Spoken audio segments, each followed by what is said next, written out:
A scorched earth investigation? A second shooter? A preliminary investigative report is shedding some troubling light on the aftermath of the attempted assassination of Trump. When Thomas Matthew Crooks attempted to assassinate former President Donald Trump in July 2024, he seemed to have a lot of luck on his side. Various Secret Service failures allowed him to get in range of Trump by climbing onto a nearby building at the president's Butler, Pennsylvania rally.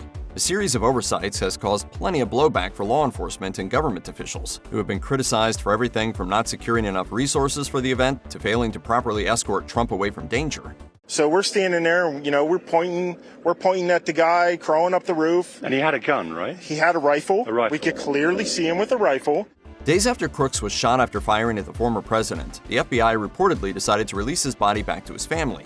Notably, in a preliminary investigative report released in August 2024, Louisiana Representative Clay Higgins, a member of the House of Representatives task force probing security failures around the assassination attempt, claimed he tried to examine the body but was unable to. The politician wrote, "My effort to examine Crooks' body on Monday, August 5th caused quite a stir and revealed a disturbing fact. The FBI released the body for cremation 10 days after July 13th. On July 23rd, Crooks was gone. Nobody knew this until Monday, August 5th, including the county coroner, law enforcement, sheriff, etc.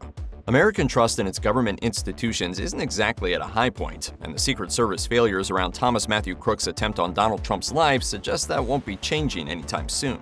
The FBI's apparent decision to release Crooks' body has sparked criticism from some in Washington amid investigations into that fateful day in July 2024. Higgins wrote in his report, "This action by the FBI can only be described by any reasonable man as an obstruction to any following investigative effort."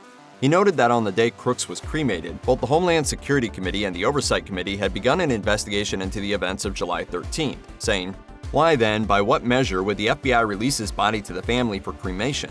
This pattern of investigative scorched earth by the FBI is quite troubling." Elsewhere in the report, Higgins questioned the FBI's decision to clear biological evidence from the crime scene, which he said is unheard of. He also claimed to have spoken with first responders who expressed everything from surprise to dismay to suspicion at the Bureau's decision to release the area after just 3 days. Representative Clay Higgins also used his report to touch on the speculation of a second shooter, a suggestion that outlets like CBS News called a conspiracy theory. Much like some of John F. Kennedy's doctors believe Lee Harvey Oswald didn't act alone, some believe that Thomas Matthew Crooks wasn't the only person involved in the attempted assassination of Donald Trump. Are you aware, sir, that many Americans believe this was very likely not a lone shooter, but a coordinated assassination attempt? After the incident, people took to X to share photos of a nearby water tower and suggested it's where a second shooter might have been stationed.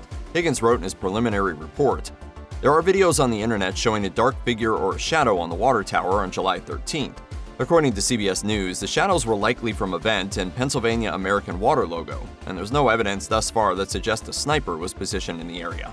Higgins seems to agree that the water tower theory is bunk, though he didn't outright rule out a second shooter, writing, "I'm not saying conclusively that there was no other shooter somewhere or that no other conspirators were involved in July 13th, but I'm saying that based on my investigation thus far, there were 10 shots fired on July 13th, and all shots are accounted for, and all shots align with their source."